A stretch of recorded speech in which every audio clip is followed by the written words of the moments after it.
Bonjour tout le monde et bienvenue dans la deuxième série de capsules de vidéos en relation avec le deuxième chapitre du cours marketing approfondi. Une fois que la connaissance du marché est acquise, il devient indispensable de comprendre la manière dont se déroule l'acte d'achat. Pour cela, il faut s'interroger sur le comportement du consommateur, les raisons qui le poussent à acheter. C'est grâce à cette compréhension qu'il sera possible d'élaborer une stratégie marketing parfaitement en phase avec les réactions des consommateurs. Il est souvent nécessaire pour un responsable marketing de chercher à comprendre et de connaître au plus près le comportement d'achat de ses clients et comprendre les raisons intimes de leur achat. Cependant, ce souhait est compréhensible si l'on considère que cette connaissance permettrait d'orienter les achats des consommateurs dans le sens voulu par une entreprise donnée. Ceci dit, l'étude du comportement du consommateur a pour ambition d'aider le responsable marketing à prendre les bonnes décisions. Dans cette optique, ce deuxième chapitre a pour objectif de identifier les facteurs clés influençant le comportement des consommateurs et deuxièmement, d'analyser les étapes du processus d'achat. Pour identifier les facteurs clés influençant le comportement des consommateurs, il est logique de s'interroger sur la notion de comportement. Ce qu'il faut retenir dans cette définition que je vous propose, qu'il existe deux phases phares. Une phase cognitive, c'est quand le consommateur prend la décision d'acheter un produit. Et une phase d'action, c'est quand le consommateur passe à l'action, c'est-à-dire qu'il achète et consomme le produit. Plusieurs disciplines fondamentales se sont intéressées au phénomène de consommation. C'est à partir de ces disciplines qu'émergent plusieurs facteurs influençant les comportements des consommateurs. On va faire un tour d'horizon des principaux facteurs. Il s'agit surtout des caractéristiques personnelles des consommateurs, la situation économique, des facteurs liés à la psychologie et quatrièmement, c'est les facteurs socio-culturels. Alors commençons par des caractéristiques personnelles. Tout d'abord, la caractéristique du genre. Alors on parle donc des comportements définis par le genre. Il s'agit des compétences ou d'activités qui sont culturellement allouées à l'homme ou à la femme. Par exemple, pour les femmes, la beauté, l'entretien de la maison, la cuisine, la mode, etc. Pour les hommes, c'est de l'informatique, l'automobile, le football, etc. Mais à nos jours, on constate que ce n'est pas toujours valable cette distinction, c'est-à-dire qu'on distingue entre le genre. On voit des hommes qui sont intéressés par la cuisine. Alors les meilleurs chefs maintenant de cuisine, ce sont des hommes. Même chose pour la mode. Les hommes s'intéressent aussi à leur habillement, aux marques. Aussi, la même chose pour les femmes. Ils deviennent plus soucieuses d'acquérir le dernier cri des appareils technologiques, etc.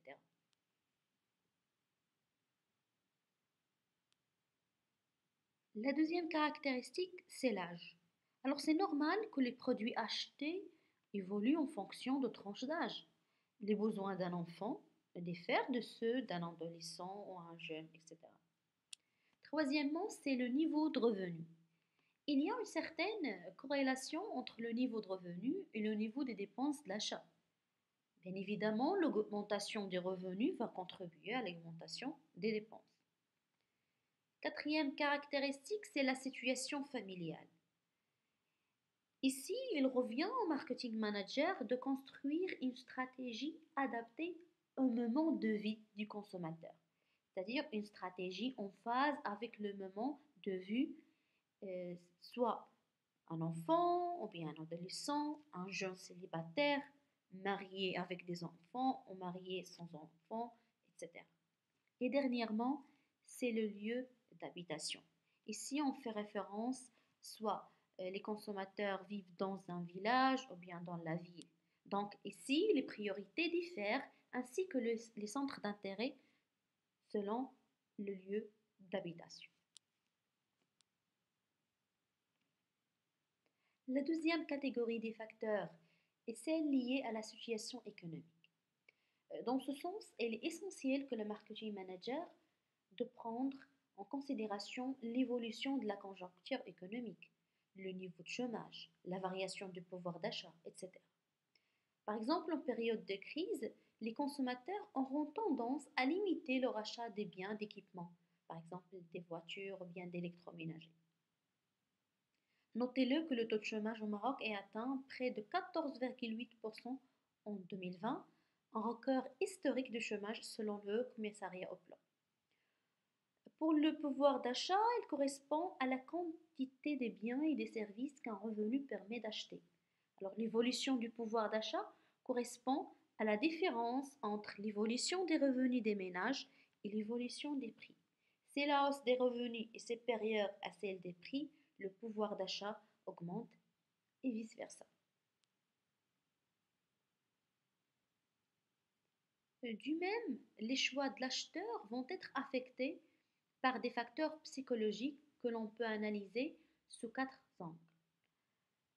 Tout d'abord les besoins, deuxièmement les motivations, troisièmement les attitudes et finalement la personnalité même du consommateur.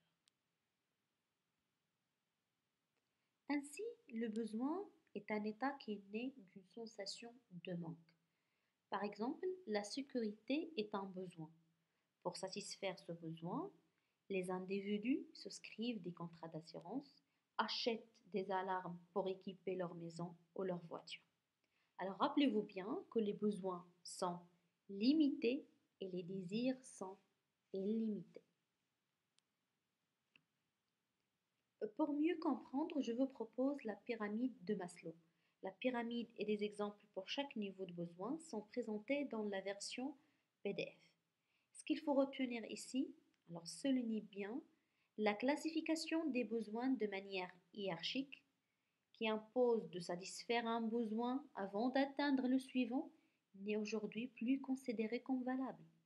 Un individu pouvant, suivant son caractère, être plus sensible à un besoin particulier, indépendamment de la satisfaction ou non des besoins inférieurs.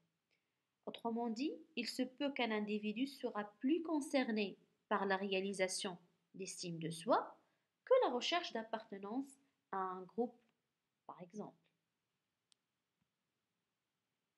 Le deuxième facteur lié au facteur euh, psychologique, c'est les motivations. Alors, notez-le ici que le besoin et la motivation sont liés. Le besoin, c'est-à-dire une sensation de manque, est une source de motivation, c'est-à-dire une recherche de sépression de ce manque-là. Cependant, si les motivations vont pousser le consommateur à acheter, les freins vont inciter le à ne pas consommer. En effet, 95% des pensées, des émotions, des apprentissages reliés à nos achats prennent place dans notre inconscient, c'est-à-dire sans que nous nous rendons compte. Parmi les freins, on peut citer par exemple les inhibitions. Par exemple, je ne vais pas lire la définition, mais je vous donne un exemple. Par, par exemple, le refus d'acheter un vêtement qui est trop voyant pour une personne timide, ou bien il est en couleur vive, éclatante, lumineuse, etc. Deuxièmement, ce sont les risques. Par exemple, acheter un fauteuil qui ne s'accorde pas avec le décor de la chambre. Troisièmement, ce sont les peurs. Peur d'un achat coûteux qui peut compromettre la fin du mois, c'est-à-dire le consommateur, s'il achète le produit, il se peut qu'il tombe en faillite. Le troisième facteur, ce sont les attitudes. Alors l'attitude est la manière de se comporter. Il permet de mieux comprendre le comportement des consommateurs. Il y a trois éléments principaux qui composent les attitudes, sont la composante cognitive, affective et conative. Alors les auteurs anglo-saxons résument ce modèle avec le sigle ABC, c'est-à-dire affect, behavior et cognition. Pour la composante cognitive, ce sont les savoirs, les croyances qui ont les individus ou bien les consommateurs. Pour la composante affective, ce sont les sentiments envers l'objet qu'on veut acheter. Et finalement, c'est la composante conative, c'est-à-dire l'effort, l'intention, la volonté, la tendance de passer à l'acte. Plus on va vers l'action, plus il est difficile de changer les attitudes. On appelle ça la stabilité des attitudes. De plus, les individus sont soucieux de maintenir la cohérence de leur attitude. Le dernier facteur lié au facteur psychologique, c'est la personnalité du consommateur. Alors certains produits seront choisis parce que leur attribut ou bien caractéristique contribue positivement à l'image de soi. Ça peut être le cas pour des produits aussi différents que l'automobile, ou bien la décoration ou les cosmétiques. Ici, chacun de nous choisit la marque qui reflète sa personnalité. La dernière catégorie qui nous permet de mieux comprendre le comportement des consommateurs est celle des facteurs socioculturels. Alors on cite entre autres la culture, la classe sociale et l'appartenance à des groupes ou à une famille. Premièrement, la culture. Alors ici, le marketing manager doit adapter son produit et sa stratégie marketing à des cultures différentes d'un pays à l'autre et d'une période à l'autre. Alors McDonald's est un brillant exemple en matière d'adaptation aux spécificités de chaque culture et de chaque marché. Bien conscient que l'importance de présenter une offre contenant des produits adaptés pour répondre spécifiquement aux attentes et aux goûts des consommateurs de cultures différentes. Alors le géant du fast-food propose par exemple le baguette en France, le Mac baguette en France, c'est-à-dire avec des baguettes avec le motard, tandis que les ingrédients utilisés par McDonald's dans les pays arabes et musulmans sont certifiés halal. Alors, aussi l'enseigne de fast-food McDonald's propose bien évidemment aucun produit à base de porc, surtout pour les produits orientés aux pays musulmans. Alors, comme vous voyez, McDonald's propose pour chaque pays qui a une culture différente un produit spécifique. Le deuxième facteur, c'est la classe sociale. Alors le comportement d'achat peut évoluer selon la classe sociale. En général, un consommateur issu des classes populaires s'intéressera surtout au prix, tandis qu'un consommateur issu des classes de confort sera plus attiré par des éléments comme la qualité, la responsabilité sociale, l'innovation, les fonctionnalités, voire même le bénéfice social qu'il peut en tirer. Ainsi, les individus de classes sociales différentes ont généralement des désirs et des habitudes de consommation différentes. Le dernier facteur lié au facteur socioculturel, c'est l'appartenance ou bien le groupe d'appartenance aux familles. Ici, les responsables marketing cherchent à identifier les leaders d'opinion et élaborent ensuite des messages qui leur sont destinés. Il implique des leaders d'opinion, c'est-à-dire personnes connues ou non, et crée un buzz marketing autour d'événements ou de situations dans lesquelles les leaders endossent le rôle d'ambassadeurs de la marque d'entreprise et diffusent l'information sur les produits. Dans ce sens, les entreprises dont le succès des produits est fortement lié à l'influence des groupes de référence s'efforcent d'atteindre les leaders d'opinion du groupe.